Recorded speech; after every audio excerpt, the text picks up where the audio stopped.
मोरो मां रिपोर्ट कर रहा है रिजवान अली जमानी। NPP GA सिंध महास PP सजाग बार तहरीक जसकम बशीर खान कुरैशी अवामी तहरीक सिंध यूनाइटेड PTI तालका मोरो तरफ़ां सिंध जे सकाफ़ती दिहाड़े के मौके ते मंशात का पाक सिंध के नारे हेठ शानदार रैलियूं कढियूं वयूं, जेका न सिर्फ़ सिंध जी तारीख़ी वरसे के उजागर करे थी पर नौजवान नस्ल के सेहतमंद समाज ॾांहुं वापस आणण जो पैगाम ॾिए थी। रैलियुनि जी अॻुवाणी GA सिंध महास डिवीज़न अॻुवाण अबरार मोराई, SUP नशर फिरोज़ सदर यासीन सुमरो, PP जे डॉक्टर मज़हर कलोड़ो, जसकम जे जगदेश कुमार, PTI अॻुवाण अब्बास हुब ऐं ॿियनि कई। अॻुवाणनि पंहिंजे ख़िताब में चयो त सिंध जी सकाफ़त 5000 साल पुराणी सुञाणप रखंदड़ तारीख़ी वतन आहे, जंहिंखे ज़िंदा रखण लाइ सकाफ़ती बेस पहिरें ईद जो क़ौमी ॾिहाड़ो करे मल्हायूं था।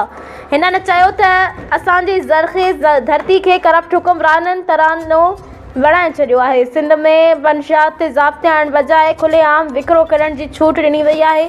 असां मंशात ख़िलाफ़ रुगो नारो न पर ईंदड़ नस्ल जे मुस्तक़बिल जे तहफ़ुज़ लाइ अॻभरा थी जिदोजहद कंदा रहंदासीं।